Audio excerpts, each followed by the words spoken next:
ఈ ప్రజల ఆకాంక్షను తొక్కిపెట్టినటువంటి కాసు బ్రహ్మానందరెడ్డి అనేటువంటి దుర్మార్గుడు, అతని పేరు మీద ఇక్కడ నేషనల్ పార్క్ ఉండడం ఇది తెలంగాణ జాతిని అవమానించడమే తప్ప ఇంకొకటి కాదు.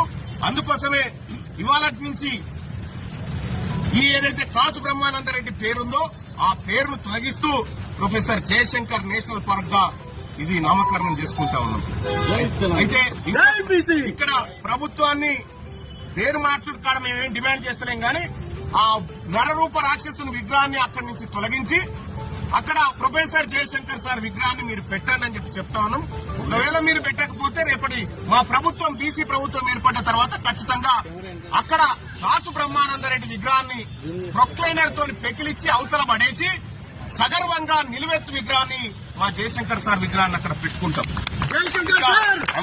ఒక్కటే కాదు, ఇంకా చాలా పార్కుల పేర్లు, చాలా హాస్పిటళ్ల పేర్లు కూడా వాళ్ళ పేర్లతో ఉన్నాయి. ఎట్టి పరిస్థితిలో ఈ తెలంగాణ విధాన ప్రత్యేక రాష్ట్రాన్ని అవమానించినటువంటి వ్యక్తుల పేర్లు ఉండడానికి వీల్లేదు.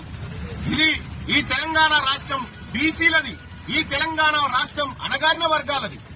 కాబట్టి ఎస్సీ ఎస్టీ బీసీల మందరం కూడా ఈ తెలంగాణ రాష్ట్రంలో మా ఉనికిని సాటుకోవడం కోసం, మా ఉనికిని నిలబెట్టుకోవడం కోసం ఈ కార్యక్రమాలన్నీ చేపడతా ఉన్నాం. ఇలా కేబీఆర్ పార్క్ ఒక్కటే కాదు, ఇంకా చాలా వాటి పేర్లు మార్చేది ఉంది. ఆ పరంపర ఉద్యమ కార్యాచరణగా ముందుకు తీసుకొని పోతాం. అలాగే మన బీసీ నాయకుడు మన మదన్ మోహన్ అన్న, అలాగే మన విష్ణు అన్న, మన BC JAC coordination committee chairman అయినటువంటి సుధగాని హరిశంకర్ గౌడ్ గాని, అలాగే ఇక్కడికి ఇచ్చేసిన మా సోదరిమణులు గాని, మా బీసీ పొలిటికల్ జేఏసీ నాయకులందరం కూడా రాష్ట్ర ప్రభుత్వానికి ఒక రిక్వెస్ట్ రూపంలో చెప్తా ఉన్నాం.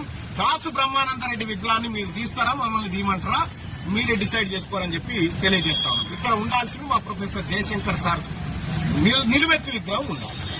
ధన్యవాదాలు. ఈ కార్యక్రమానికి ఇచ్చేసిన